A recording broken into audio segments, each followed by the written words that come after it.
Sa iba pang balita, natagpuan sa ni-raid na Pogo Hub sa Porac, Pampanga ang bank documents ni dating Secretary Harry Roque. Batay pa sa certified true copy ng dokumentong inilabas ng PAGCOR, lumalabas na nagsilbi rin itong legal counsel hindi lang ng Whirlwind Corporation kundi pati na rin ng Lucky South 99. Pakinggan natin ang report ni Giselle Ricafort. Natagpuan ang mga bank document ni dating Presidential Spokesperson Atty. Harry Roque at kanyang dating Executive Assistant na si A.R. De La Serna sa sinalakay na Pogo Hub sa Pampanga.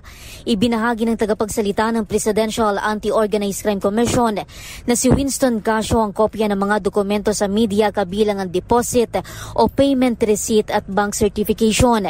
Ayon kay Casio, hindi nila pinagsuspetsahan ang nasabing mga dokumento noong una hanggang sa magsalita ang PAGCOR Chairman sa Senate hearing. Ibinahagi rin ni Casio na batay sa certified true copy ng PAGCOR document, legal counsel din si Roque ng Lucky South 99 at hindi lang ng Whirlwind Corporation na nagpapaupa ng lupa sa sinalakay na Pogo Hub. Sinabi ng PAOK spokesperson na humiling na sila ng pulong kasama ang Department of Justice, gayon din ang CIDG para sa nasabing mga dokumento at para desisyonan kung sino ang magiging respondent ng kanilang investigasyon. Una nang pinabulaanan ni Roque na naging abogado siya ng Lucky South 99 Corporation. Para sa MBC TV Network News, Giselle Ricafort, Sama-sama Tayo Pilipino.